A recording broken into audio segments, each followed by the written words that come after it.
এই দেখুন কাঁঠালের এই অংশটা কালো হয়ে গেছে, কেমন একটা পুড়ে যাচ্ছে।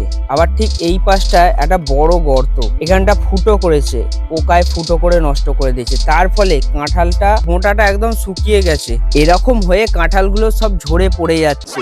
আজকের ভিডিওতে আমরা আলোচনা করব এই কাঁঠাল ঝরে যাওয়ার 3টি কারণ এবং তার প্রতিকার। এবং আমার মতো পরিচর্যা করলে গাছটার দিকে দেখো, ফলাফলটা তো দেখতেই পাচ্ছ, প্রত্যেক ঘাঁজে ঘাঁজে একটা করে কাঁঠাল। এবার আসি কাঁঠাল ঝরে যাওয়ার 3টি কারণের মধ্যে প্রথম কারণ, যেটা হচ্ছে প্রাকৃতিক কারণ। এই যে কাঁঠালের মোচগুলো দেখছো, এইগুলো হচ্ছে মোচ। এই সময় কাঁঠালের একটা মোচ থেকে 2টো করে কাঁঠাল হয়, তার মধ্যে একটা থাকবে আর একটা ঝরে পড়ে যাবে। এটাই হচ্ছে প্রাকৃতিক কারণ। 2টো কাঁঠালের মধ্যে একটা কাঁঠাল আছে এবং আর একটা কাঁঠাল ঝরে পড়ে যাচ্ছে। আমার এখানে এসো, আমি অনেকগুলো দেখাই। এই দেখো, এখানে একটা মোচ শুকিয়ে নষ্ট হয়ে গেছে, একটা আছে, এই দেখো নষ্ট হয়ে গেছে। এদিকেও ঠিক দেখো, এখানটা আসো, এই একটা আছে কাঁঠাল, কিন্তু এই একটা মোচ নষ্ট হয়ে গেছে। এই ছোট কাঁঠালটা দেখো, এটা এমনি নষ্ট হয়ে গেছে। ঠিক এই রকম ভাবেই প্রাকৃতিক নিয়মের মধ্যে একটা থাকবে, একটা ঝরে পড়ে যাবে। অনেকেই এটা জানে না, সবাই ঘাবড়ে যায়। তা ঘাবড়ানোর কিছু নেই। প্রথম কারণটা হলো প্রাকৃতিক কারণের জন্যই কিছু কাঁঠাল ঝরে পড়ে।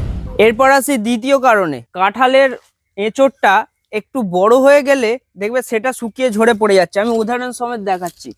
এই দেখো, পুরো কালো হয়ে গেছে। ঠিক এরকম দেখতে পাচ্ছ, অনেকের কাঁঠাল গাছে গোড়ায় এরকম অনেক পড়ে আছে।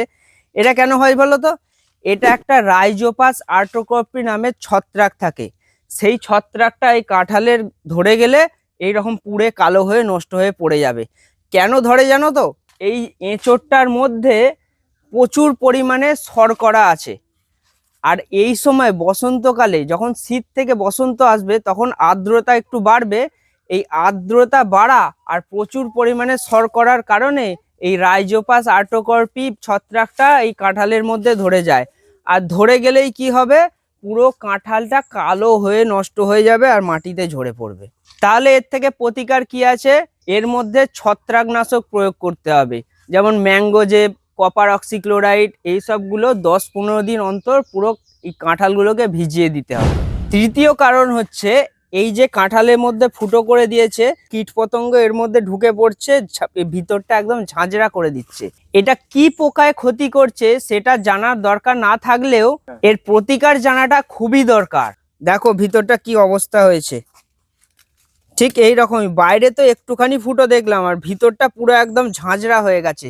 এর প্রতিকার হলো, এখানে যে কোনো ধরনের কীটনাশক স্প্রে করে দিতে হবে। সেটা ইমেজ হতে পারে, পোলার হতে পারে, যে কোনো কীটনাশক তুমি তোমার মতো গাছে স্প্রে করে দিতে পারো। যদি দেখো এইভাবে শুকনো হয়ে ঝরে পড়ে যাচ্ছে, তাহলে তুমি অনেক লেট করে ফেলেছো। তাহলে কখন দিতে হবে?